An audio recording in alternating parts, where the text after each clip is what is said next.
ndagira ngo mbabwire ko amaboko y'Imana atari magufi.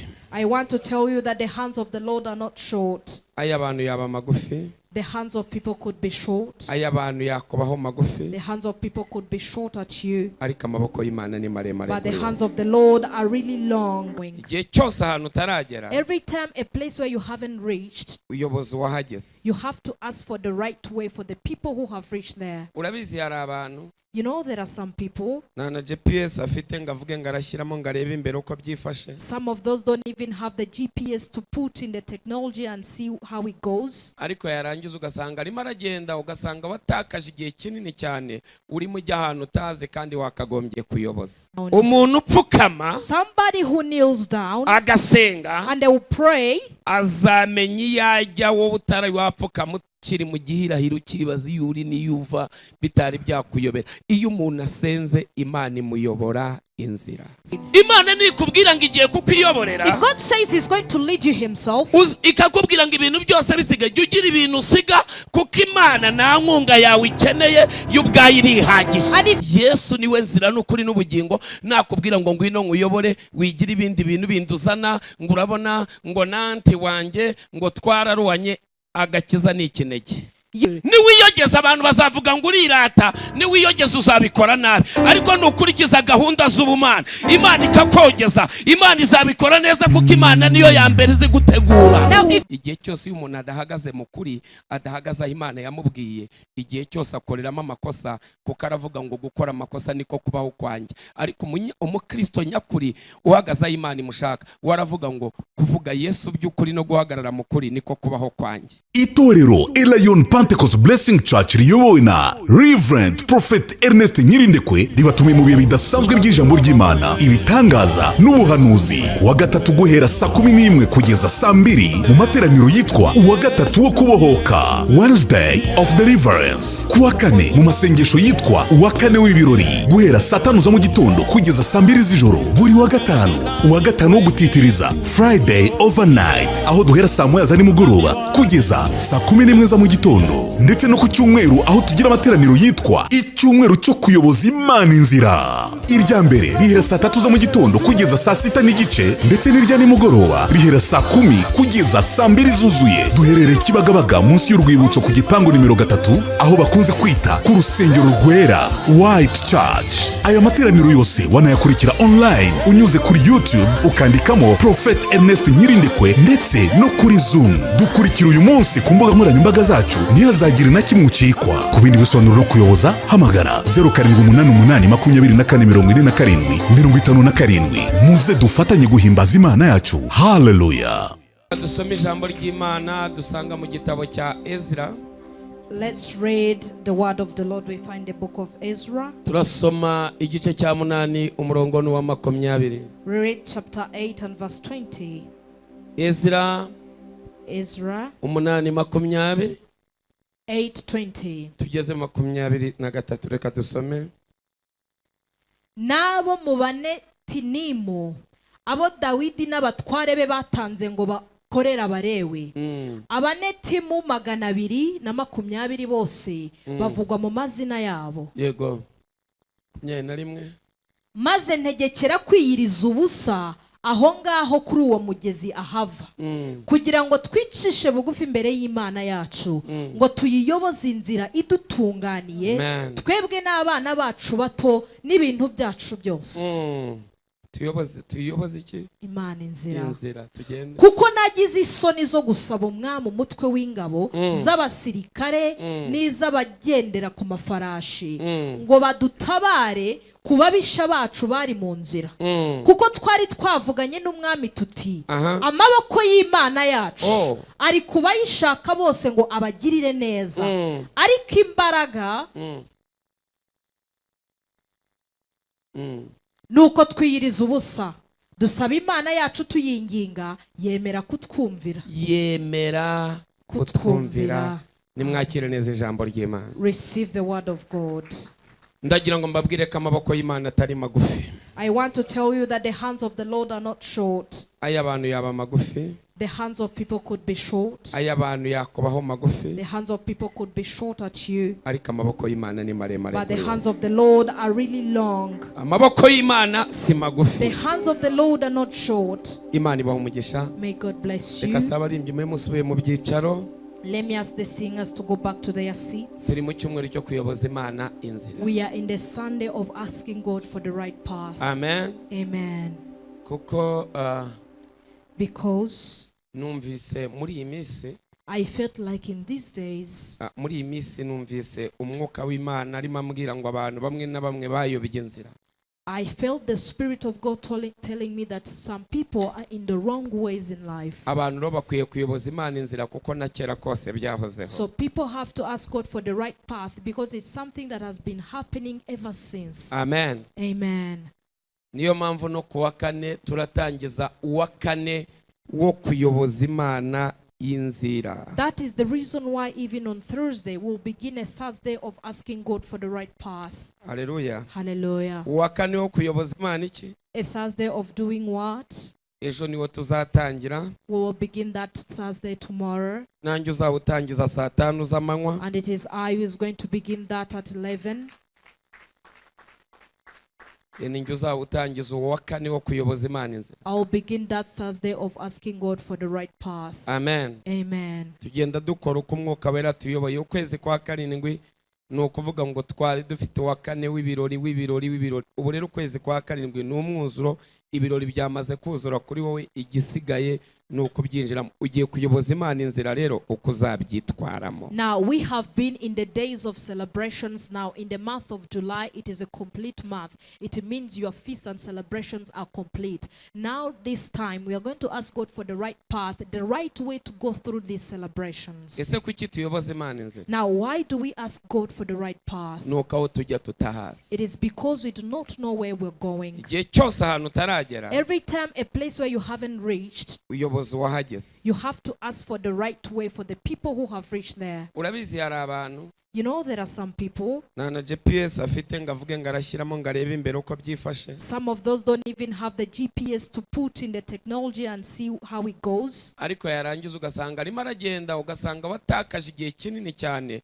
urimo ujya ahantu utazi kandi wakagombye kuyoboza. But then again, they are just on the way and they have lost a lot of time while they would have been asked God for the right way.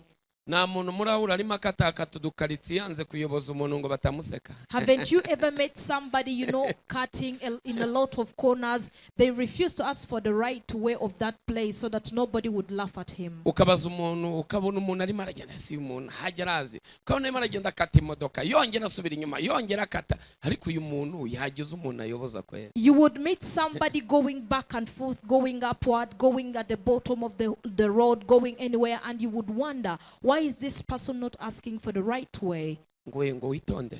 That you please be careful. Ngo iki gihugu nakivukiyemo nagikoreyemo ngo nta hantu na hamwe nazi, nta muntu umenya hose. I was born in this country. I grew up here. I know every corner of this place. Nobody knows everywhere. No muri ubu bwami rero, Even in this kingdom as well. hari abantu usanga bagenda, There are some people you find on their journey, ukamubwira ati wapfukamye ukayoboza Imana inzira, ukayibaza icyerekezo urimo werekezamo. and then you tell them, why can't you kneel and ask God for the right way and ask God for the destination? Tigewe And they will say, ati nakishijwe ku bwa kabutura agakiza kinjira mu Rwanda. I received salvation at the Shortsman when salvation came first in Rwanda. Ye I say, what? akaguha ingero z'abasaza bashaje, ati bariya abantu twasenganye nati buriya nureba sokuru wanjye. And they will just give you examples of the old men they prayed together and say, can you see my grandfather? I received salvation together. Niwe watanze za Bibiliya, burya igitabo cya mbere cyaririmbwe, burya niwe wakizanye, burya ariya niyo maraso mvukamo. You know, he's the one who gave the Bibles to the people first in Rwanda, and the first book of songs is the one who gave it. That is my blood, you know.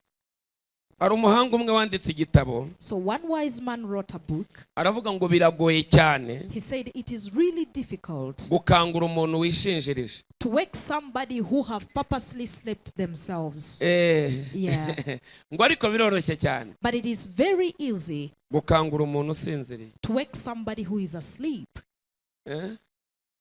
umuntu wishinjirije. No, someone who purposely put themselves to sleep. Umenaho amazi akahita atangira kugona. You will just throw water at them and they begin sleeping even deeper. Ntabwo asinziriye. They are not asleep. Arishinjirije. They are just purposely putting themselves to sleep. Ariko usinziriye. But somebody who is asleep, niyo ukomye ku rugi gato, even if you touch the door for a short, ako kanya ahita akanguka ahita ashidukira hejuru. Immediately they will wake up at once. Impamvu rimwe na rimwe mubona ibintu mukora bitihuta bitagenda, murimo murarwana n'abantu bavuga ko babizi, barimo barikijisha kandi nabyo bazi, ahubwo barimo barikoresha. You know, the reason why some of the time you try things that are not working, it is because you are dealing with people who purposely do something intentionally. They are just ignoring you. They are doing that purposely. That's the reason why it is getting difficult for you to get through some things.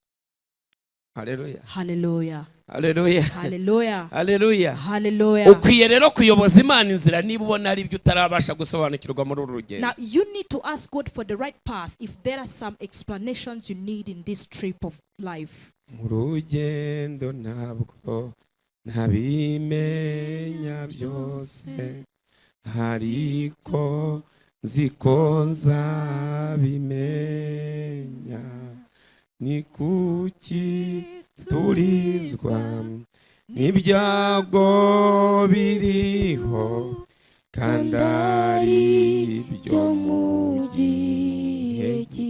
Wumvise ko mu rugendo nta muntu wabimenya byose. So you have heard you cannot know everything in this journey. Amen. Amen. Reka mvuge amabanga 7. No, let me speak of 7 secrets. Ugiye gukoresha uyoboza Imana inzira. The 7 secrets you're going to use asking God for the right path. Yesu ashimwe cyane. Praise Jesus. Hallelujah. Hallelujah. Ibanga rya mbere. Now the first secret. Ni ibanga ryitwa gupfukama, vuga ngo amavi. It's a secret say that means kneeling down. Ayiwe Mana yanjye we. Oh God. Gupfukama. Putting your knees down. Vuga ngo gupfukama. Tell your neighbor putting your knees down. Gupfukama. Putting your knees down. Umuntu upfukama, somebody who kneels down agasenga, and they will pray, azamenya iyajya wowe utari wapfukama ukiri mu gihirahiro ukibaza iyo uri niyuva bitari byakuyobera. Iyo umuntu asenze Imana imuyobora inzira. Somebody who will put their knees down and ask God for the right path, God will give them the right path and the right destination to go through while you are still in dilemma and do not know where to go. Igitabo cya Esther, the book of Esther, igice cyawe cya 9, chapter 9, Bibiliya iravuga ngo, the Bible says, ngo mwijoro abanzi b'Abayuda bibwiraga ko bagiye kubagiraho ububasha, ngo birahinduka. By the night, the enemies of the Jews thought they were going to have authority over them, but then it turned around. But instead the Jews had the authority over their enemies. Now why did it turn around? A man called Haman. Let me speak about history for a short moment. Israel have lived without a king. It only had a priest. It had a judge. By the time of Joshua, praise Jesus. By the time of Joshua, when Joshua was about to die, he said that choose God you must serve. He said, but I and my house, we will serve the Lord. When God called Abraham, getting him out of Uri of Chaldean, he came to him and told Abraham, go to the country I shall show you. And God told him 7 things he will do. He said, first, I'll bless you. Secondly, you will be a blessing. And third, I will make your name famous. And fourth, whoever shall curse you, I'll curse them. Fifth, muri wowe in you, niyo imiryango yo mu isi yose that's where izahererwa. all the families of the world shall be blessed through. Abraham Then Abraham, ayobora igihugu, he leaded the country. Imana irakimuha, God gave him the country. imuha kondisiyo, God gave him conditions though. iramubwira ngo ninjye ugiye kukwiyoborera, nzaba Imana He yawe. told him, I am going to lead you myself. I will be your God. Imuha kondisiyo, And then God gave him conditions. iramubwira ngo siga umugabo, siga buri kintu icyo ari cyo cyose wari uhagurukanye nacyo. And then he said, leave anything you were standing up with. Imana nikubwira ngo igiye kukwiyoborera, If God says he's going to lead you himself, ikakubwira ngo ibintu byose bisiga, jya ugira ibintu usiga, kuko Imana nta nkunga yawe ikeneye, yo ubwayo irihagije. and if God tells you to leave everything you have behind that he will lead you, leave everything, because God does not need your support. God is enough himself. Imana nikubwira ngo hagurukana nanjye tujyane turi bade, If God says, I am going to stand up with thee, it is only you and I, the only two of us. nta wa gatatu ikeneye ataza kuyivangira. He does not need a third person so that that third person won't confuse some things. Abraham agira impuhwe, Now Abraham was so merciful. ahagurukana na Setera, He stood up with his father Terah. ageze i Nahori, When he reached Niyo, aleluya, hallelujah, barimo bazamuka bagenda, they were going on the way. ageze i Harani, When he reached in Haran, Imana imukandagira agakanu iramwica. then God stepped on his neck and killed him. Reba umuntu mwegeranye mubwira ngo papa w'ibigirwamana yamutsinze i Harani, Look at your neighbor and say that the father of idols, God killed him in Haran. kuko Tera Because Terah, yacuruzaga ibigirwamana, he was selling idol gold. kandi inzira Imana yinjijemo Aburahamu And the way to where God is taking Abraham, iragaragara mu gitabo. Inzira Imana yinjijemo Aburahamu iragaragara muri Yohana, soma wumve. now the way to Cumi na where kane. God is taking Abraham, it is in John 14. Yohana 14. John chapter 14. Yesu yaravuze ngo ni njye nzira n'ukuri tugende. Jesus says, I am the way and the truth. Nimuhagarika imitima yanyu, mwizere Imana nanjye munyizere. Yego. Next. Mu rugo rwa data harimo amazu menshi, iyo aba adahari mba mbibabwiye, Aha. kuko ngiye kubategurira hanyu. Tugende umurongo wa gatatu. Kandi ubwo ngiye kubategurira hanyu, nzagaruka mbajyane iwanjye, ngo aho ndi namwe muzabeyo. Next. Kandi aho njya inzira murayizi. Next. Toma aramubwira ati, databuja ntituzi aho ujya, inzira twayibwirwa n'iki? Yesu arababwira ati, ni njye nzira n'ukuri n'ubugingo, ntawe ujya kwa data ntamujyanye. Amen. Nawe ujya kwande? Nobody goes to the Father if I don't take them. Hari undi muntu ashyize muri iyi nzira? Did he include anybody else in this way? Mwenyewe niwe muyobozi. Now the owner, he's the leader. Aburahamu, Now Abraham, Imana imuhamagara, iki cyari cyo gishushanyo. when God called him, this was the picture. Nabyumvise? This Cyari cyo? scripture. The scripture was the picture. Yaramubwiraga ngo ni njye nzira, wowe genda, nta wundi muntu nkeneye ujyana nawe, turi babiri, nta wundi muntu nkeneye. Yesu niwe nzira n'ukuri n'ubugingo. Nakubwira ngo ngwino nkuyobore, wigira ibindi bintu binduzana, ngo urabona ngo nanti wanjye ngo twararuanye, agakiza ni ikinege. You know, when God called Abraham, he said, it is only the two of you. Jesus is the only right way. If Jesus says, let's go together, it means it is only you and I. Do not bring your aunties, do not bring your uncles. Salvation is one. Wabibonye? Have you seen that? Wabibonye icyo Bibiliya ivuze? Now, have you seen what the Bible said? Aburahamu, Abraham, Imana imubwira ngo siga inzu ya so, when God said that, leave the house of your father, siga bene wanyu, leave all of your relatives. yararimo ishaka kumutandukanya n'icyo bita kavukire, igira ngo imwinjize mu kuri, ariko kw'iyi nzira. Now, God wanted to separate him with what we call descendants and generational curses. God wanted to put him in this right way. Aburahamu yavukaga ku mugabo witwa Tera. Now, Abraham was a son of Terah. Uyu Tera This Terah, yacuruzaga ibigirwamana. he was selling idol gods. Aburahamu niho yavukiye. Abraham was born in this house. Imana isanga ntiyamukoreshereza aho hantu. And God found out that he cannot use him in that house. Iramubwira ngo nasige ikinyoma. Ikigirwamana ni ikintu abantu bita imana ya pirate, ni imana itariyo. And then God asked him to leave lies. An idol god is something people call God, but it is not really God. Iramubwira ngo siga inzu And ya then so. God said, leave the house of your father. Haleluya. Hallelujah. Reka babishyire ku itangiriro igice cya 12 wumve. Please put it on Genesis chapter 12 so that people can hear. Itangiriro 12. Genesis chapter 12. Uwiteka ategeka Aburahamu ati va mu gihugu cyanyu usige umuryango wanyu n'inzu ya so ujye mu gihugu nzakwereka. Umuryango wanyu yego usige n'inzu ya so. N'inzu yande ya so. Wumvise ibintu Imana imubwiye? Now have you heard what the Lord told him? Dekuze wumve rimwe na rimwe iyo Imana ikubwiye ngo nzabana nawe. Now listen, sometimes when God tells you that I will be with you, hanyuma nzaguhindura ubwoko bukomeye. Ijambo rya mbere, the first word, nuramuka unyumvise, if you listen to me ugasiga inzu ya so, and you leave the house of your father, ugasiga bene wanyu, and you leave your relatives, nzaguhindura ubwoko bukomeye. I will make you a great nation. Urumva ko nimubwiye? Now you have heard what the Lord is telling him. Natabikurikiza, now if he doesn't follow that, azahinduka ubwoko bukomeye. is he going to become a great nation? Iyo Imana ikubwiye ngo nzagukomeza, when God says I will strengthen you, usabwa gukurikiza kondisiyo n'amahame yashyize. you are required to follow the conditions and the principles. Soma wumve. Nzaguha umugisha. Kabiri, nyuma yo kugukomeza, icya kabiri, ndaguha iki? Umugisha. Number 2, after strengthening you, I will bless you. Gatatu, nzogeza izina ryawe. agasome neza. nzogeza izina ryawe. Nzaguhindura ubwoko bukomeye. Yego. Nzaguha umugisha. Yego. Nzogeza izina ryawe. Umva kakana. Kogera. Listen to this. Kogera muzi icyo aricyo? Do you know what becoming famous means? Kogera. Becoming famous. Kogera. Becoming famous. Kogera. Do you know what becoming famous means? You hear this? Nzogeza.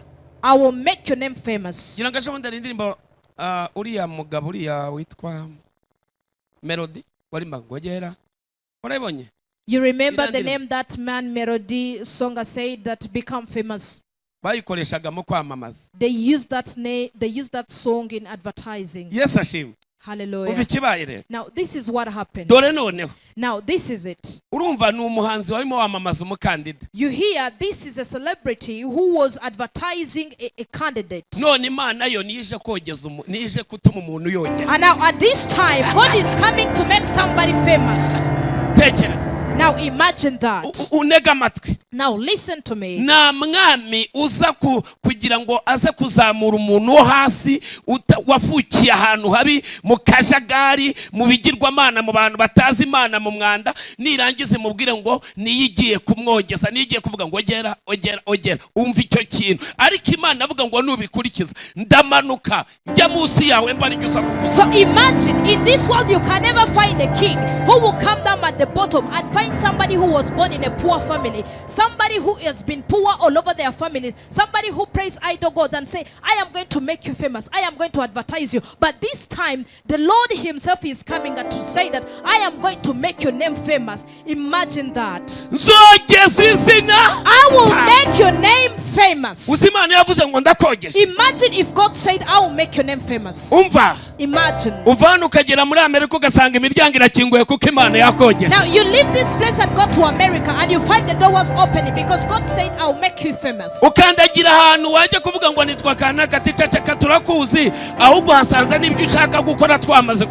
you step in a place and when you want to introduce yourself you say, you don't need to introduce yourself. We already know you. We have prepared everything for you. Niwiyogeza abantu bazavuga ngo Urirata, niwiyogeza uzabikora nabi. Ariko nukurikiza gahunda z'ubumana, Imana ikakogeza, Imana izabikora neza kuko Imana niyo ya mbere izi gutegura. Now if you try to make yourself famous by yourself and advertise yourself, maybe you're going to do it in a wrong way. But if you turn to God and follow the principles and conditions of God the Lord, God is going to advertise you and make you famous in the right way. Abantu bashaka kogezwa n'Imana nimuvuge ngo hallelujah. Which one of you that needs to be advertised by God and say hallelujah? Uyu mwaka utari warangira Imana yogeza izina ryawe. Before this year ends, may the Lord make your name famous. Uyu mwaka utari warangira Imana yogeza izina ryawe. Before this year ends, may the Lord advertise you. Izina ryawe Imana niryogeze. May the Lord make your name famous. Wogera mu bihugu. Become famous in nations. Wogera mu bikorwa. Become famous in your actions. Wogera mu gukorera Imana. Become famous in serving God. Wogera mu guhindura. Become famous in changing. Bera abantu benshi umugisha. Become a blessing to many people. Kuko izina ryawe Imana yamaze kuryogeza. Because the Lord have already made your name famous.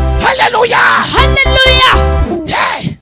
Zogeza izina cyane. I will make your name famous. Uzabe umugisha. And you shall be a blessing. Kane.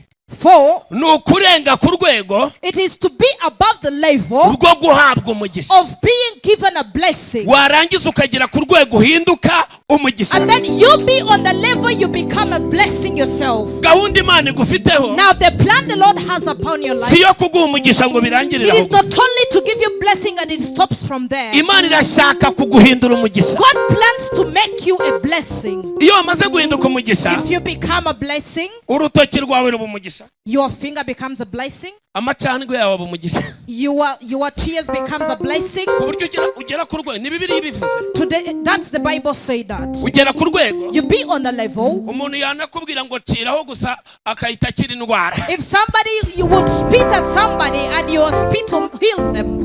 Reka ngo urugero. Let me give you an example. Aba basitari bogeye ku isi batubaha Imana. All of these famous guys who are famous on this planet but they do not respect God. Hari nk'igihe muhurira ku bibuga by'indege. There are times you meet on the airports Abafana bakagenda biruka. and then the fans will go running to them. Akagenda akaryama akiyambura imyenda akaboroga ati mbabarira sinyira hano bigaragara ko twahuye. They will just lay on the ground and cry and shout and say, please give me an autography so that I can show people that I have met you. Ari umukinnyi w'umunyeportugal. There is a player who's a Portuguese. Bamwita Luifigo. They call him Wifigo. Yigeze atera penalty He once scored a goal mu gikombe cy'isi. in the World Cup Igwa mu bafana. and then it fell into the fans. Iyo baro kubera ko ari Figo wayiteye yarazungurutse yagurishijwe amafaranga menshi ngo kandi ni baro nk'izindi wagura na hariya kwa hano hepfo ku Muhima.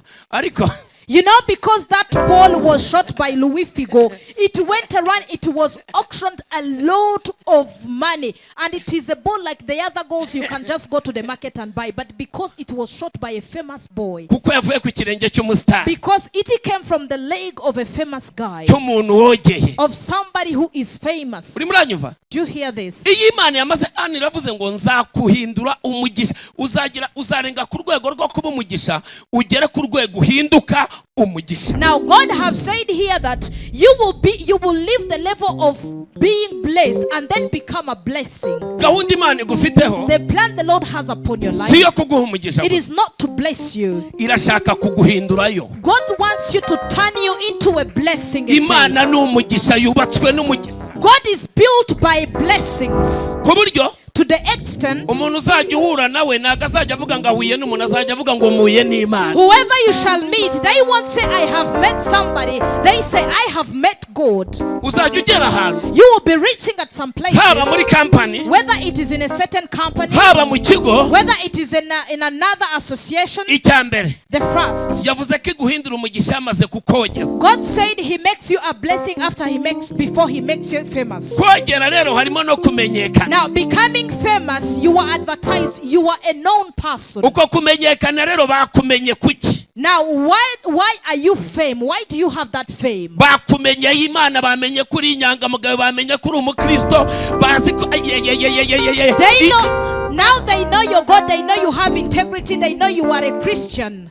hari n'abogera mu bibi. There are some who are fame in wrong things, in evil things. Abantu bakubona bagakinga imiryango. And if people see you, they'll just close the doors. Yeah. Umuntu yakubona ati mana y'isi nijoro agafata igitambaro agakuramo ishakoshi akipfuka ati hatagira n'ufaturanya nawe. If somebody sees you, they'll just, oh good Lord, they will just cover their faces and say, I do not even want to see anybody seeing me with this person. Ariko ugiye kogera mu byiza. But you are going to be famous in good things. Imana igiye kuguhindura umugisha. God is going to change you into a blessing. Uzajya ugera ahantu You'll be reaching at some places kubera ko wamaze kogera, because you're already famous wamaze no guhinduka and you umugisha. have turned into a blessing. Nuwakandagira If gusa you only step in that place, n'igicucucucu cyawe gikiza abakikandagiyemo. even your shadow will heal the people that are standing in it.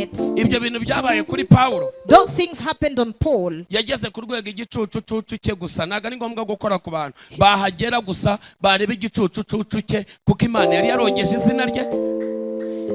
That thing happened to Paul. He reached on the level where he would stand, and his shadow, if people would step in his shadow, they would heal because God has already blessed him and had already turned him into a blessing and made his name famous. Bareba igicucucucu cye gusa bagakira. Only to look at his shadow, they would heal. bigera ku rwego ari muri Efeso It reached to a level he was in mu Ephesians. gitabo cy'ibyakozwe n'intumwa 19:11 In the book of Acts chapter 19 verse 11. kubera nta mwanya yari afite, abantu bari benshi, ntiyari agifite umwanya wo kujya gusura abarwayi kwa muganga, ahubwo ikintu bakoraga, abantu bazaga bafite amakamyo y'ibitambaro, bakaza bagakoza ku cyuya cye gusa, barangiza bakagenda bagakoza ku barwayi babo bagakira. Yabaye umugisha.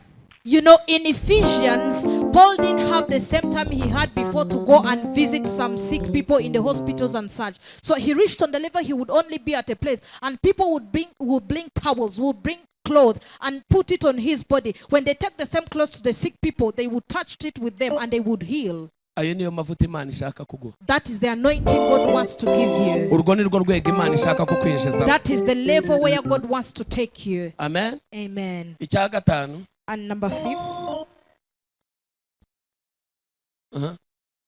Kandi nzaha umugisha abakwifuriza umugisha. Umva urwego. Listen to this level. Iyo wageze ku rwego rwo kuba umugisha, when you are on the level of becoming a blessing, icyo ni icya gatanu. That is the 5th. Nago uba ukiri ku rwego rwo kuvuga ngo ni ugusabira abantu umugisha, ukwifurije gusa ahita uhabwa. You are not on the level of asking blessings for people, but only whoever wishes blessings for you, they already get a blessing in return. Listen to this. Whoever wishes blessings for you, ako kanya ahita ahabwa umugisha. immediately they are blessed in return. Iyo avuze gusa ngo uriya muntu amuha umugisha mu isi y'umwuka, when they only say that may God bless that person in the spiritual realm, Imana ihita ivuga ngo kuko umuvuze neza jyewe izina ryawe ndahita ndiha umugisha. God says, because you have spoken well about somebody, I am going to bless your name too. Reka tugende. Icya gatandatu. Kandi uzakuvuma nzamuvuma. Umva aka kantu. Listen to this. Ngiye kuguha urugero rworoshye. I'm going to give you a small example.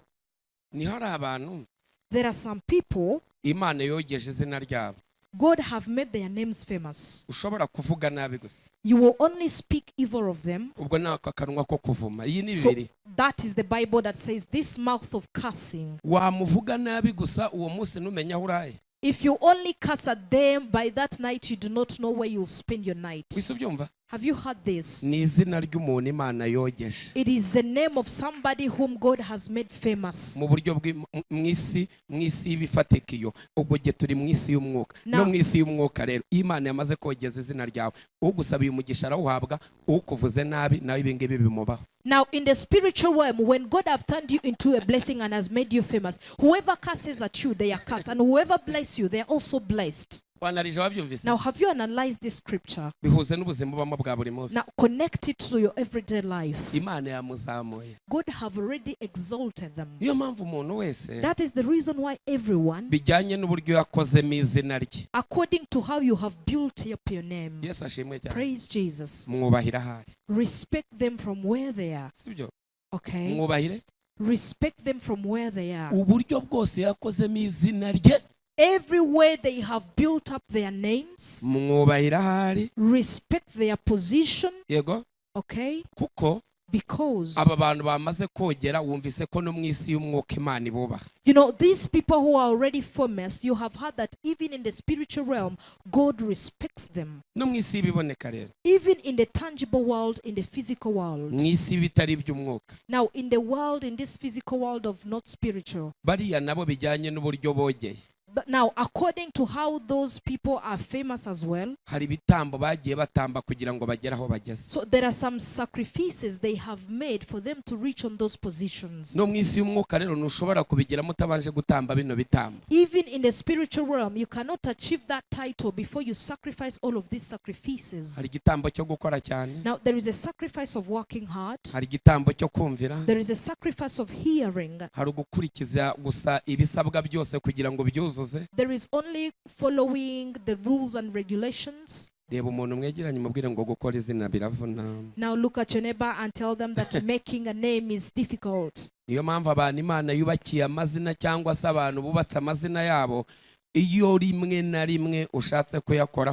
ushobora kugira abanzi benshi. Si yindi mpamvu, ni umuvumo urimo kwataka. That is the reason why for people who are famous, who have built up their names, that is the reason why if you try to ruin their names, a curse is going to attack you immediately. It is spiritual. Mwumvise ukuntu musomye Bibiliya mwagira ubwenge bwinshi. Now, have you heard, if you read the Bible, you'll be so wise. Ugisoma Bibiliya uyitekerezeho. Read the Bible and think about it. Wabyumvise? Have you heard? Buriya nubona umuntu no muri iyi si, ubona umuntu rwose ari umuntu abantu bumvira urubyiruko ruriruka.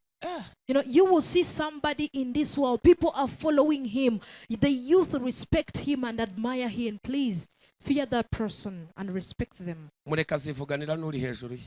Let them in their position. They are only going to speak to somebody who is above them. Wowe uri hasi ye ufite ububasha bwo kugira ikintu mukoraho, azivuganira n'uri hejuru ye kuko wenda afite imirongo yashyize akavuga ngo hano ni harengwa. Now if you are under that famous person, do not bother yourself speaking any evil things about him. The only person who is above him, he can only put some deadlines and say, okay, I am putting a stop to this and that. But you do not bother yourself. Kandi nawe burya aba yazamutse. But also when he's exalted, abizi ko hejuru ye hari ahandi hantu hari undi muntu uriyo. He knows that above him there is somebody else. Yagize kondisiyo tubara bizaho arahakubitirwa. No, when they don't respect those conditions, he knows that the person above him is also going to remove him on that position. Ariko irinde guhananura uri munsi ye, kuko nushaka guhananura azamanuka kandi agira ibitugu byawe none agupfunyapfunyire hasi. Umuntu uri hejuru yawe wimurwanya, ntabwo uzi ibyo birere yubatse. Deri ijambo rigukubita ngiri,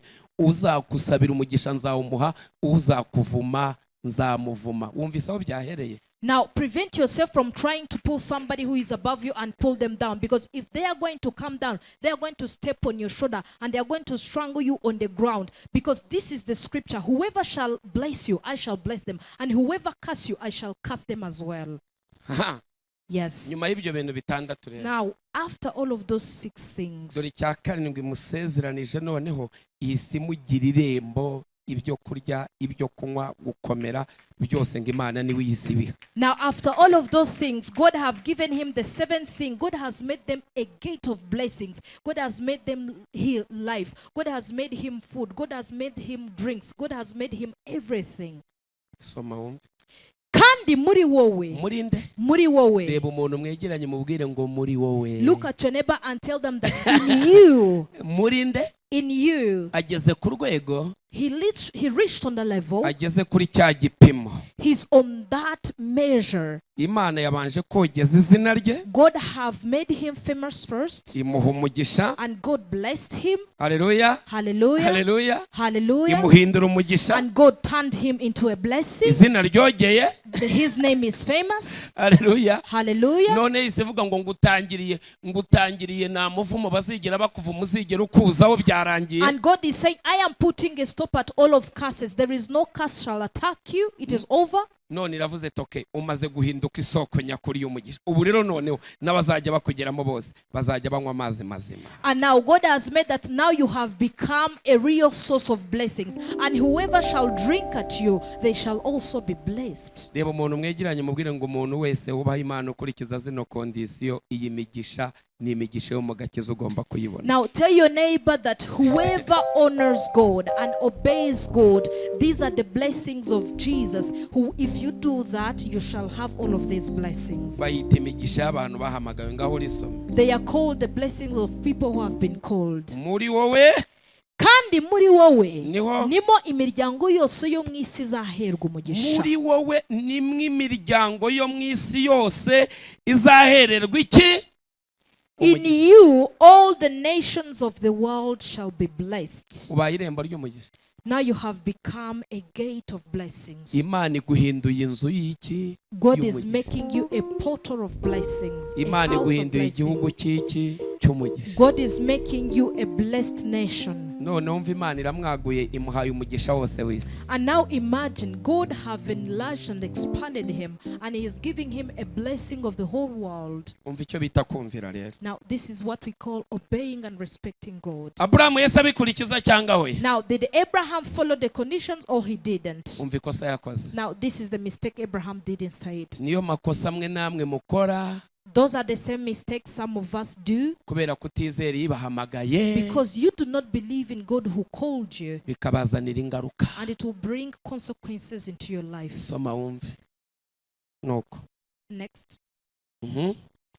Aburahamu aragenda nk'uko Uwiteka yamutegetse. Wumvise sika bikoze? Yego. Hanyuma Loti ajyana nawe. umva kandi Imagine. tuganire. Let's have a conversation on Imana this. igeze imubwira ngo azane na Loti. Now, did God ask him to come with Lot? Bariza umuntu mukene ko Imana iguhamagaye wenyine Loti uramujyana. Now, ask your neighbor, God is calling you alone. Where are you taking Lot? Mwabyumvise ibintu? You have heard this. Munega amatwi. Now, listen to me. Imana iguhamagaye wenyine. God is calling you as a one person. Ikubwiye ibintu birindwi izakora. God have told you 7 things he's going to do. Kwigirira icyizere birakunaniye, ugiye guhamagara na Loti ati rura rugendo sinduzi reka nitabaze Loti ma. Mujya mubona ababyeyi bajyaga bajya hanze bagahamagara utwana ngo tubaherekeze bagize ubwoba. Now, you fail to have faith in God who have called you, and now you are calling up somebody to accompany you on this journey. So you remember earlier back in the days, those parents who would used to call upon their children and please, can you give me company in this late night? Imana yashatse kuguhindura inzu y'umugisha none yaje sanga Loti araryamye yisinziriye. Now, God wanted to change you into a house of blessings, and when God came, he found you with Loti, and Lot is sleeping in your quarters. Urasabwa gukosora amakosa yose wakoze mu buzima kugira ngo wongere usubire ku rufatiro. Loti umwirukane ubundi Imana ikugira icyo yateguye igomba kuguhindura cyo. Now, you are required to correct every mistake you have done, and then you leave Lot behind so that God can come and turn you into what he planned to make you. Ngo Loti ajyanye. And Lot went with who? Loti aje gukora iki sumu? Now, what is Lot coming to do? Loti aje gukora iki? What is Lot coming to do with Abraham? Imana ntiyamubujije. God warned him. None amujyanye he? And now, where is he taking Lot? Soma wumve. Aburahamu agenda nk'uko Uwiteka yamutegetse, Lot ajyana nawe. Yego. Ubwo yavaga i Harani. Nga. Aburahamu yari amaze imyaka 75 avutse. Yari viye. Yes. Nuko abantu b'icyo gihe baramaga. We Imana iguhamagaye ku myaka 15. And you are lucky. God called Abraham when he was 75 years, and you are lucky you've been called at 15 years. Tugende. Aburahamu ajyana Sarayi umugore we na Loti umuhungu wabo. Nga. N'ubutunzi bwose bari batunze. Imana yari yamubwiye ko asiga ibintu byose. Now, did God want him to leave everything behind? Muzi ikintu cyatumye Sawuli Imana imukura ku ngoma. Now, do you know the reason why God removed Saul on the throne? Yaramubwiye ngo narimbura abameleke bose. God told him to destroy all of the Meleks. Uranyega amatwi. You listen to me. Arangije agiye yajya ajya kurimbura akavuga ati ariko se buriya nka kiriya kimasa kwera ikingana kuriya nuriya mwami buriya ariko se ntabwo nasiga igihugu cyose ari umusakabana. But then again, when he was destroying things, he would look at some animals, at some cows, and say, how am I supposed to kill this bull and that king and all? So he left some things behind. Iramubwira ngo genda urimbure umva abameleke n'ibyabo byose umareho sishaka kuzongera kumva gusa umva Imana mbwo nagenda amaro. Sawuli yahagera akajya yirebera ba bantu bamwe badatanga umusoro akariya kice yagera kuri cya kindi kirumbaraye turumva kiragifite ifeza kihorere erega ndi umwami shaburiya n'Imana iranyemera. You know, God told Saul that go and destroy all of the Meleks and all of their belongings. But then when Saul went there, he would kill somebody. He will look and say, this one doesn't pay the taxes. Please destroy him. That's okay. And when he would reach at some rich people and say, that one has gold and silver, leave him behind. You see what happened? Ariko Imana ikubwira ati nyaboneka abo bagabo ugendana nabo abo basore ugendana nabo bare waranyuze ukavuga ati aha urabona mba mu nzu ngenyine urabona ngiye mba muri ghetto. Wenda turadusore tutagize icyo tumuriye n'ubundi ndatwirukanye ariko kame mu kiragishuga n'ubundi ntacyo kintwaye Mana nawe urabibona uri yarafasha. You know, there are times God will call you and say, you know, all of those people you're living with, I do not want them. Chase them out. I do not want you to be living with all of those people. And then you will go around and say, this one is poor, this one is poor. It's okay, I'll let them go. But this one helps me with some financial expenses. I will stay with him. uriya urabona arafasha. You see, that one helps me with some expenses. None se kafasha urumva namwitesha. Now he helps me. How can I let them go? Kamemu bariya ni inyatsi po bagende. Really, those poor people are just people who are bringing trouble. Let them go. That's okay. Ariko kamemu. But really, how can I let this one go? Urabona uriya nawe urabibona mana nawe niyo aba ari wowe wishyire mu mwanya wanjye se. God, put yourself in my place. If you were me, what would you do? Shyire mu mwanya wanjye nawe ubyumve mana. And imagine you be telling God to put himself into your place and say, oh God, put yourself in my place and see how it goes. Urabona inzu mbamo ndayishyura abana bakeneye kwiga umugabo yarantaye urabona uriya mugabo nyine urabona nawe urasa ni wabibonye mana ariko jya ureka twumvikanire kugira n'urukundo. You know, you are a single mother and you be sitting there and you see God, my husband has abandoned me. I need to parent. I need to pay the school fees. And you see that sugar daddy helps me. Oh God, you should listen, please. If you were me, you would do the same. Abandi bose ukirukana. And you will chase away everyone. Samweli abaraje. Then Samuel came. Saul wiriwe mwami. Oh Saul, how are you, king? Ni wari waramwimitse. He's the one who had put him to the throne. Imana ishimwe. Oh, praise God, Saul. Imana ishimwe nyakuba prophet. Oh, praise God, honorable prophet. Urumva ni wari waramwimitse You know, yaramwubaha. Samuel had put him on the throne. He had to respect him. Ibyo Imana yakubwiye byose wabikoze. Now, have you done everything God have told you to do? And Saul was like, yeah, Urarya obviously. umwungu usibe bamba. Please be careful. Imana yabivuze. If God said it, namazeho ngira ngo nani cyatsi kikimera. oh, Saul said that if God said it, I have destroyed everything. You cannot even find a single grass on the ground. Ati none se ukuguhogera kwinka nibi bimasa ndimo numva birimo biravaye. And then Samuel was like, why am I hearing the voices of bulls and cows and lambs and everything? Where is it coming from? Mbariza umuntu mwiciranye ngo arabirimbuye byose wabimazemo na rusaku rwabyo Imana icyumva. Now look at your neighbor and ask them that, have you destroyed everything? Now isn't there any other voices God is hearing from there? Yongera gukora icyaha cya kabiri cyo gutamba atari umutambyi ngo Samweli yatinze ajya gukora ibintu bitamureba. Igihe cyose nuhagarara mu nshingano zitari izawe hari igihe uzakoreramo amakosa. And then again he went again and did the work of priesthood while he wasn't supposed to do it. Every time you are standing in a wrong position, you will do mistakes. Reka twigende. Loti ajyana nawe.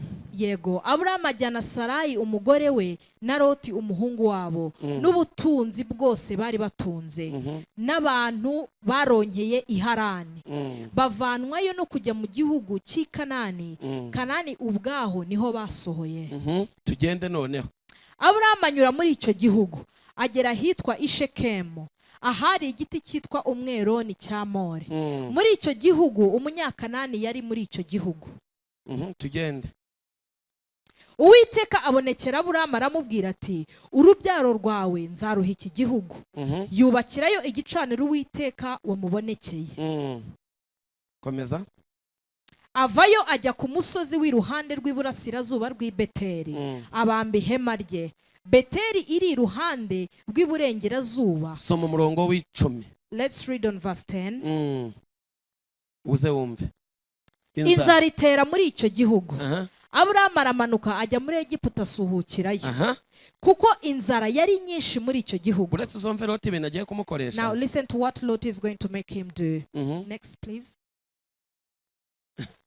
Ari bugufi bwo gusohora muri Egiputa, abwira Sarayi umugore we ati, dore nzi yuko uri umugore w'igikundiro. Nuko abanyegiputa nibakubona bazavuga bati, uyu ni umugore we, maze banyice nawe bagukize. Imana imuhamagara mubwiye ibintu bingahe? Now how many things did God tell him when he called him? 7 things. Nagafite amatwi yo kubyumva kuko niyakurikije kondisiyo z'iby'Imana yamubwiye. He does not have the ears to hear it because he did not follow the principles God gave him. Reka wumve ukuntu agiye kwitabeshya na bugingo n'ubu. Iki kintu Aburahamu agiye gukorera hano hantu nicyo giteje Palestine na Israel ibibazo. Dore naha uyu murongo niwo barimo bazira. Now imagine the consequences that have been following Abraham and his descendants until today. Those are the problems Palestinian and Israel are facing these days. Abaheburayo, Abayuda, the Hebrews, the Jews, Israel. Israel, abakomoka kuri Yakobo, all of those people that came from, they are descendants of Jacob. n'abariya barabu b'Abapalestine, On all of those Arabians who are Palestinian, n'abavukanye kuri Abraham. they are just brothers to Abraham. Iri kosa Now this mistake, ni ikosa Abraham agiye gukorera it is a mistake Abraham did in this scripture right now, this here, aha right here, aha ngaha, right on this scripture. uwo bagiye kumupfunyikira kubera kubeshya. You know, they are going to fabricate something because of a lie. He's going to lie at this scripture. Uyu This, ubu amasezerano yawe n'ibyo Imana yakubwiye ugiye kubirya nabi kubera ibyaha mukorera mu muhamagaro. you know, all of your covenants and all of your promises God has given you, you are going to eat it difficult in a hard way because you did not hear and respect God in your calling.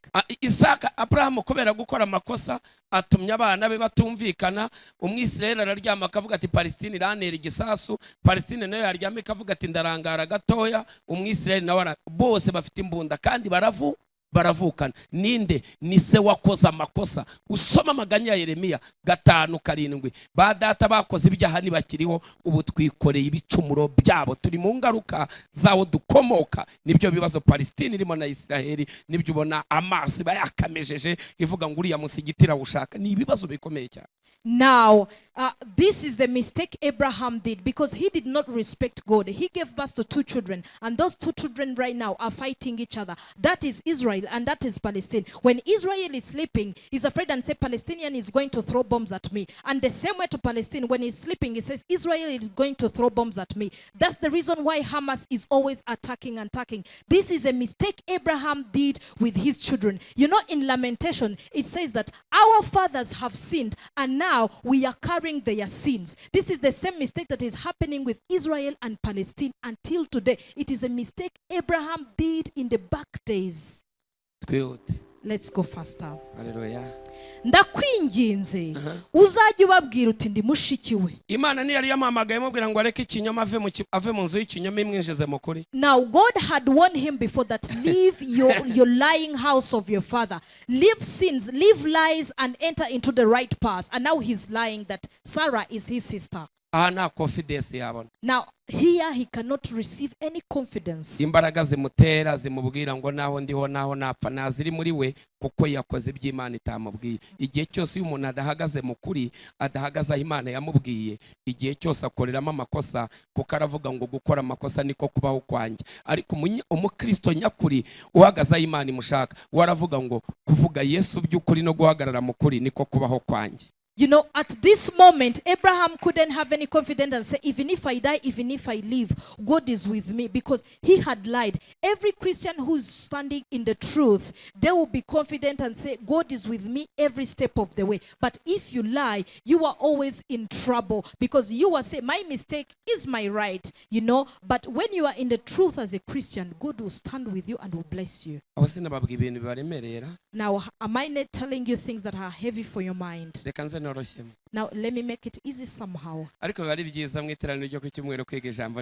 it is really nice in the Sunday congregation for you to listen to the word of God. Right. Kugira ngo mubashe gukomera mumenye uko bayoboza Imana inzira ariko tubanje kujya mu murongo nyakuri atari utuntu turaho ngaho gusa. Dere iri ni ryo tangiriro ry'agakiza turimo turagenda. Imana ihamagara Aburahamu ni ibi ngibi nyine cyajya usanga umukristo akomeye ni ibi. It is really nice for you to learn such scriptures on Sunday so that you could become strong and you could know the ways to asking God for the right path. We have to go deep into the scriptures so that you could know the source and the beginning of salvation. This started with Abraham, and this is it. We are reading it today. Reka twumve uwo mukobwa turasoza saa 6 n'igice ni muhumure nta n'umunota n'umurengaho mutagira ngo ndashoje rwose. We will conclude at 12:30. Do not worry, I won't take more minutes. Ndakwinginze uzajya ubabwira uti ndi mushiki we kugira ngo ngirirwe neza ku bwawe. Mbese Aburahamu yari mushiki wa Aburahamu? Now Sarah yari mushiki wa Aburahamu? Now ask yourself, was Sarah Abraham's sister? Mumbwire ngo kudahagarara ahantu Imana yakubwiye birimo biragukoresha amakosa. Now tell your neighbor that standing in the wrong position, standing in a place where the Lord did not ask you to stand in, it is making you do a lot of mistakes. Ugiye kubeshya kugira ngo ubeho kandi kubaho kwacu ni Kristo. You are going to lie so that you could live, and our lives are only because of Christ. oh God. Here you're going to throw stones at me. Oh, kandi Imana iravuze mugira ubwenge. Oh, God have said that you should be wise. Ariko Imana ko yizeye wa muntu we. You know, have faith in God, okay? Ufite ubwoba bwo kubaho. You are scared of life. Niyo mpamvu urimo utekenika utujanje. That is the reason why you are just, you know, trying to turn around the corners, to beat around the bushes and putting in some lies. Kubaho kwacu ni Kristo. Our lives, we live because we have Christ. Habakuki kabiri umukiranutsi w'Imana azabeshwaho no kwizera. Habakkuk 2, a righteous man will live by faith. Hallelujah! Hallelujah! Yes! Hey!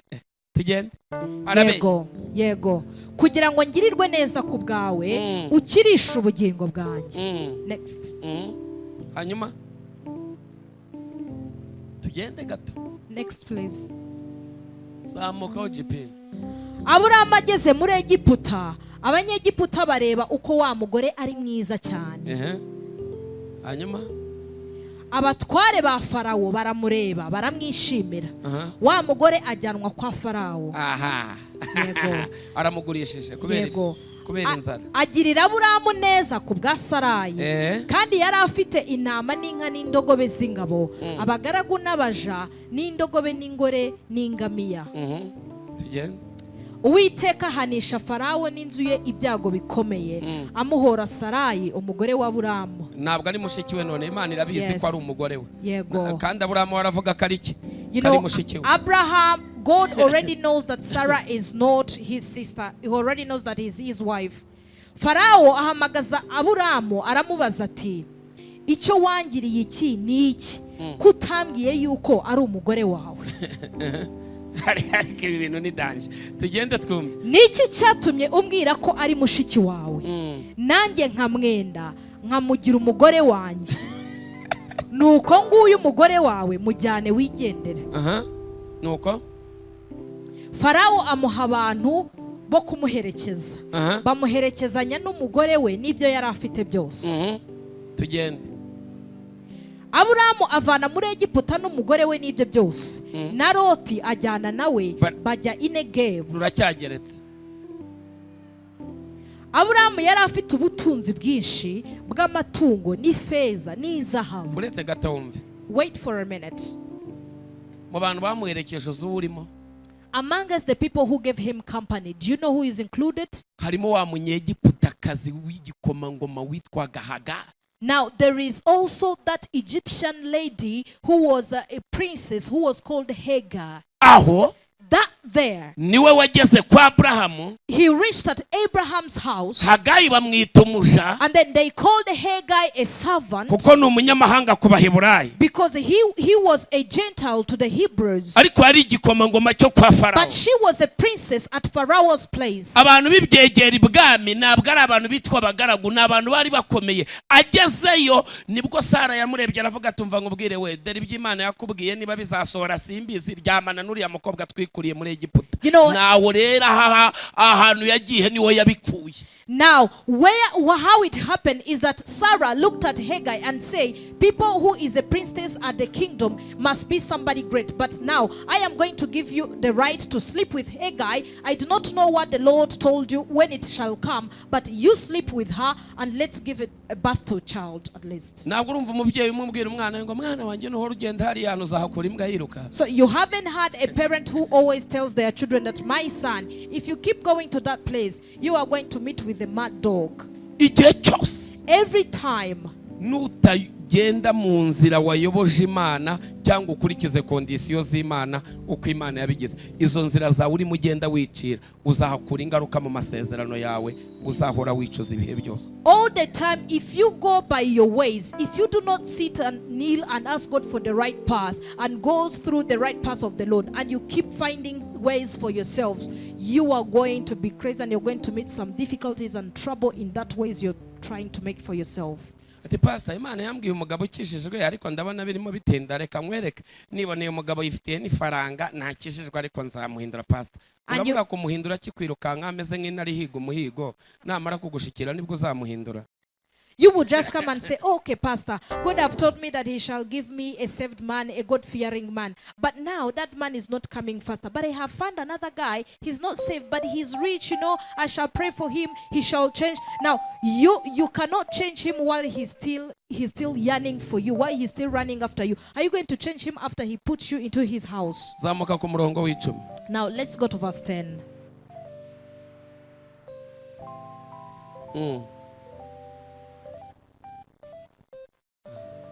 Verse 10, please.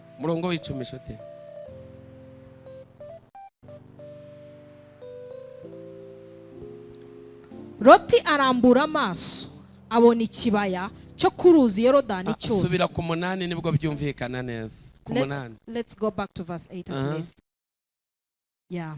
Abraham abwira Loti ati, he kubaho inonganya kuri jye nawe no kubashumba bacu kuko turi abavandimwe. Bageze igihe bagiye gutandukana rero kugira ngo Abraham yinjire muri wa mugisha. Now this moment they are going to separate so Abraham could step into his blessings. Mbese igihugu cyose ntikiri imbere yawe, ndakwinginze tandukana nanjye. Nuhitamo kujya ibumoso nanjye nzajya iburyo, cyangwa nuhitamo kujya iburyo nanjye nzajya ibumoso. Ikuze wumve. Loti arambura amaso abona ikibaya cyo kuruzi Yorodani cyose, yuko kinese hose hose. Uwiteka atararimbura Isodomu ni Gomora.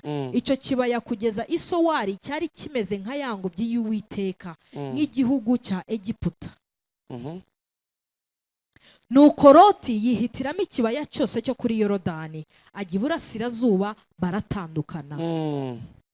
Aburamu atura mu gihugu cy'i Kanani, Loti atura mu midugudu yo muri cya kibaya, yimura ihema rye agera i Sodomu. Hanyuma kandi abasodomu bari babi, bari abanyabyaha, bacumura ku Uwiteka cyane. Umurongo wa 14. Loti amaze gutandukana na Aburamu, Uwiteka abwira Aburamu ati, rambura amaso urebe. Yaherukaga kuvugana n'Imana. Now, how long has it been since Abraham spoke to God? Reba umuntu mwegeranye mubwire ngo reba ikintu cyacecekesheje Imana mu buzima bwawe. Now look at your neighbor and tell them that look at the things that have made God quiet upon your life. Imana cyagusura mu nzozi. Now does God still visit you in your dreams? Imana cyavugana nawe uri mugendura cyumva ijwi ryayo. Now does God still speak to you when you're walking? Do you hear his voice? Ni Loti winjiye mu nzira hano Imana yari kohereje. It is Lord who entered into your journey to a place where God sent you. Cukumbura Loti wese winjiye mu buzima bwawe umusohore ureke Imana ikora. Now go deeper into your life and root out every lot in your life and let God work with you. Uwo muroti yaba ari umujinya. That lot could be angry, Uwo muroti bwaba ari ububeshyi. That lot could be lies. Reba amakosa yose wakoze imbere y'Imana yarijije mwuka wera, ubwire Loti ngo Loti we ndagusohoye uyu munsi wa none ndashaka kongera kuvugana n'Imana. Now look at all of the mistakes you have done that had made the Holy Spirit cry, and then evaluate yourself and say, Lord, I'm getting you out of my life. I'm rooting you out of my life to speak to God again. Now the first secret of asking God for the right path is to pray. Now for you to pray, you must separate with Loti. You cannot pray and God cannot hear your prayers if Lot is still sitting in your heart. Murabanza mugatandukana, Imana ikavugana nawe ikakubwira ngo mwana wanjye turi kumwe, aho ushaka kujya nzagendana nawe, aho ushaka gukora ibi nzakora ibi, nuci ibumoso tuzagendana gutya, ku buryo wongera ukumva Imana, ukongera kumva ubusabane bw'Imana mu mutima wawe. Now you must separate with Lot. At that level God will say, my son, I will go with you. Whatever you shall plan to do, I will be with you. Whatever you shall plan on doing, I am going to make it successful. That's where you sit and talk to God and have an intimate time with God. Let all of us stand. I will tell you the remaining 6 secrets next time. Password I have given you the password. If you separate with Lord and pray, God will lead you into the right path. Isn't that great?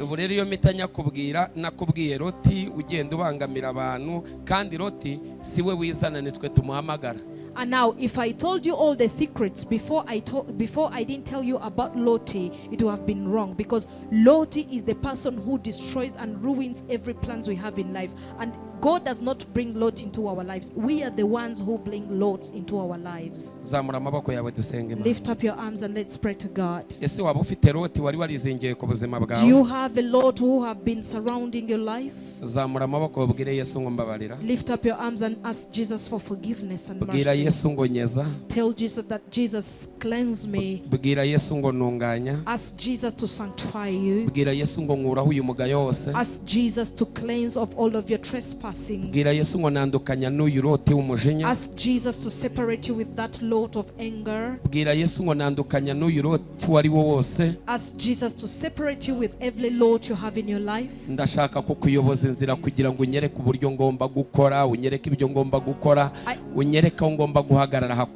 I want to ask you, God, for the right path, so that you could show me a position I should stand in, so that you could show me the way I should go through. Standing in the authority of God. Standing in the anointing of God. This day, I pray, may God separate you with Lot. Lot who was in your life. Lot who was destroying your things. Lot who has been against your projects. Right this moment, all of these powers that he stood up with, I am against them in the name of Jesus. This spirit of Lot who delays your covenants, let this spirit release you. I rebuke this spirit of Lot. I rebuke this spirit of Lot. I break it. Lift up your arms and beat it in the name of Jesus. Say, you power, Lot, you've been burying myself. Lot who stopped my covenants. Lot who brought trouble to my life. Right this moment, I beat you up. I break you down. I destroy you. I break you down. I break you. I stomp on you. I stomp on you. Break him. All of those powers of Lottie, break it, destroy it. This spirit of Lottie,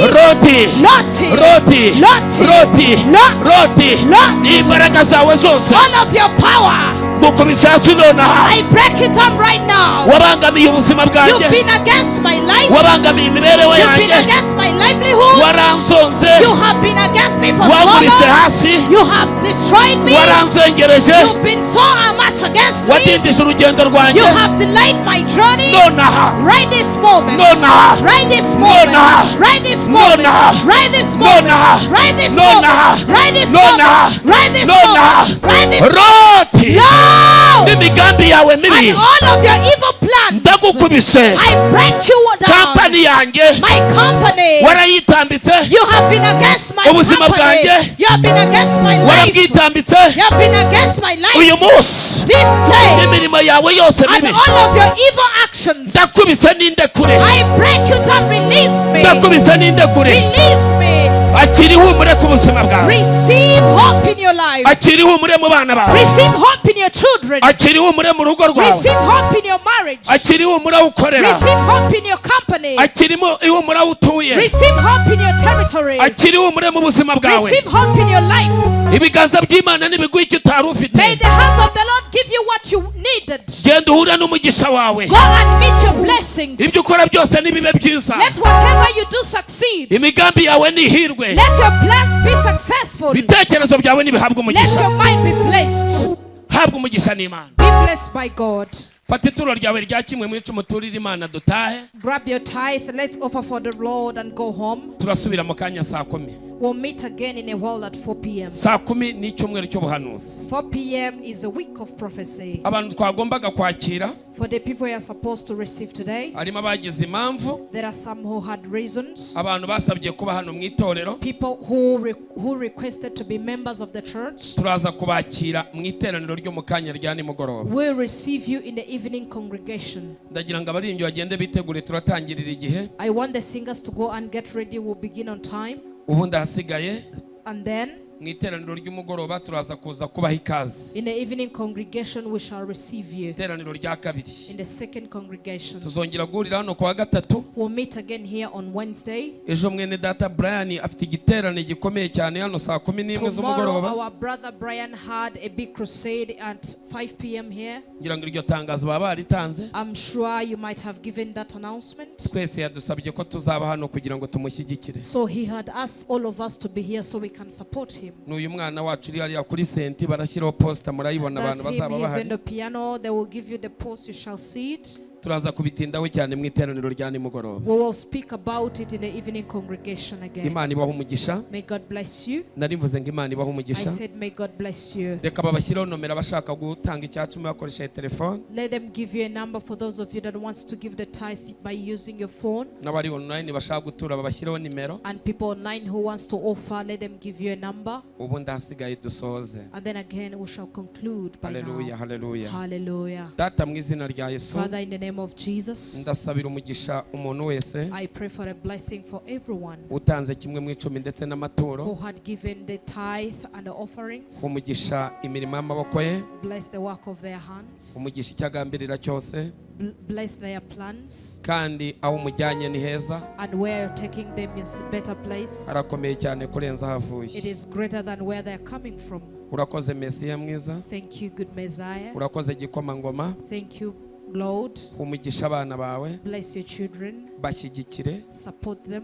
amaso yawe akomeza abarebe neza, Let your eyes be pleasant with them. icyo ushaka gikomeze kibe And let your will be done nk'uko usanzwe ubikora. as you always do. Urakoze Mesiya, Thank you, Lord. urakoze mubyeyi mwiza, Thank you, good Lord. icyubahiro, Let the glory ubutware, and the authority ubushobozi, and the power imbaraga, and strength gukomera, and greatness guhimbazwa and glory be to you. bikomeze bibi byawe Let it continue to be mu yours. izina rya In Yesu. the name of Jesus. Amen.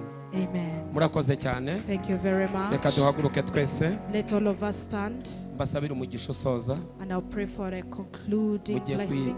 Mujye kwitegura, uyu mugoroba urakomeye cyane. Then you can go and prepare for the evening because it is great. Urimo umuteguro ukomeye cyane, turaza gufata umwanya. We will have great preparations, will take time. Murabona ko mu gitondo tuba dufite amasaha make. You see, in the morning we have a few hours. Haleluya. Hallelujah. Kandi abantu mwazanye n'abana And some of you come with children. baba bagomba gutaha bakajya mu rugo, They must go home and rest ukaza kugaruka ku mugoroba maze ubundi tugahamagara Imana. and come in the evening and then we call upon God. Sibyo? Isn't that right? Dore ya minota ibisigaye rero ya minota ya gihanuzi, iyo minota ya gihanuzi rero turayikoresha nimugoroba, si sawa? Now, the remaining minutes are the minutes we use for prophecy, but we will prophesy in the evening.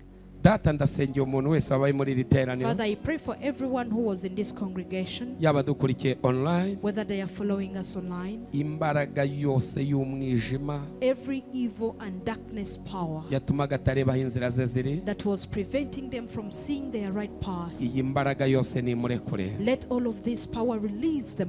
Genda uhure n'umugisha, Go and meet your blessings. uhure n'icyubahiro cy'Imana, Go and meet the glory of God. imigambi yawe n'inzira zose byose nibihirwe, Let all of your ways and all of your plans be blessed. amaboko akomeye yo mu ijuru akomeza abane nawe. Let the great hands of the Lord be with you. Ngusabiye umugisha w'ibihe byose, I pray for the blessings of all the time to you. ngusabiye umugisha w'ibyo ukora, I ask for blessings of what you do. icyo uzajya ukora cyose kijye kigukundira. Let whatever you do succeed. Ugira ibyishimo, Be happy, ugira umunezero, have joy, uhirwe mu nzira zawe, be lucky in all of your ways. amaso yawe ntakabone ibibi. Let your eyes never see evil things. Hari abantu bane bankurikiye online bari barwaye mu nda, mbonye ikiganza cy'Imana kibakoraho, Imana irambwiye ngo irabakijije. There are 4 people who are following me online. I saw the hand of the Lord touching you. God is telling me He's healing you. hari undi muntu urwaye umugongo hano nawe ukoreho kuko mbonye ikiganza cy'Imana kiwukozeho kiwukishije. Somebody else who is suffering from there, who is having a back pain, touch it because I saw the hand of the Lord healing you. Undi muntu wari muri ibwo mutwe nawe ukoreho nohereza imbaraga z'Imana zimukize. Somebody else who had a headache, touch it. I will send the power of God and you shall heal. Nohereje imbaraga z'Imana ku buzima bwawe n'igitinyiro cy'Imana ku buzima bwawe. I am sending the power of the Lord and the glory of the Lord upon your life. Turaza gusubira mu kanya mu iteraniro rya nimugoroba nimwakire gukira mu izina We rya will Yesu. meet again in a while in the evening congregation. Receive healing in the name of Jesus. Nimugoroba mwitegura ibihe bikomeye cyane ku rundi rwego. In the evening, prepare for the greater times on another level. Abandi tuzahurira hano ku wa gatatu isaa 11. Others we shall meet on Wednesday at 5. Ubuntu, May the grace urukundo, and the love gucungurwa and salvation bibonerwa muri Kristo Yesu. that we seek in Jesus Christ, Ibigendane namwe mwese. let it go with all of you Ibihe bidashira. forever. Amen. Amen. Na hejo See you tomorrow mu gitaramo cy'uyu mugabo in the crusade of Brian. kandi abashaka kumushyigikira mukomeze mushyigikire gutegura igitaramo niba byoroshye. And for those of you that needs to support him, please support him because preparing a crusade is not an easy thing. Ikindi And something else, tuzahurira hano ku wa gatatu mu materaniro we will meet again on Wednesday in the congregation. no ku wa kane nzatangiza hano uwa kane wo kuyoboza Imana inzira saa 5 nzaba afite mikoro ndimo se. And also on Thursday, I will begin a Thursday of asking God for the right path. I'll be having a microphone at 11 a.m. beginning that. Uyu mugoroba rero nabwo ndabahesha umugisha ukomeye. This evening, I'm also going to bless you, to greatly bless your lives. Musuzanye mwifurizanye amahoro y'Imana. Greet each other and wish each other the peace of God. Online church mwakoze cyane kubana natwe naho mukanya mwitegure namwe muze kuba muri ku murongo mwese mwumva icyo Imana iribuze kuvugana nawe. Online church, thank you very much for being Itorero with us. Elayon Pentecost Blessing Church riyobowe na Reverend Prophet Ernest NYIRINDEKWE ribatumiye mu bihe bidasanzwe by'ijambo ry'Imana, ibitangaza n'ubuhanuzi. Wa gatatu guhera saa 11 kugeza saa 2 mu materaniro yitwa uwa gatatu wo kubohoka, Wednesday of Deliverance. Kuwa kane mu masengesho yitwa uwa kane w'ibirori guhera saa 5 za mu gitondo kugeza saa 2 z'ijoro. Buri wa gatanu uwa gatanu wo gutitiriza, Friday overnight, aho duhera saa 1 za nimugoroba kugeza saa 11 za mu gitondo. Ndetse no ku cyumweru aho tugira amateraniro yitwa icyumweru cyo kuyoboza Imana inzira. Irya mbere rihera saa 3 za mu gitondo kugeza saa 6 n'igice, ndetse n'irya nimugoroba rihera saa 10 kugeza saa 2 zuzuye. Duherereye Kibagabaga munsi y'urwibutso ku gipangu nimero 3, aho bakunze kwita ku rusengero rwera White Church. Aya materaniro yose wanayakurikira online unyuze kuri YouTube ukandikamo Prophet Ernest NYIRINDEKWE ndetse no kuri Zoom. Dukurikira uyu munsi ku mbuga nkoranyambaga zacu, ntihazagire na kimwe ucikwa. Ku bindi bisobanuro no kuyoboza hamagara 0788244757. Muze dufatanye guhimbaza Imana yacu. Hallelujah.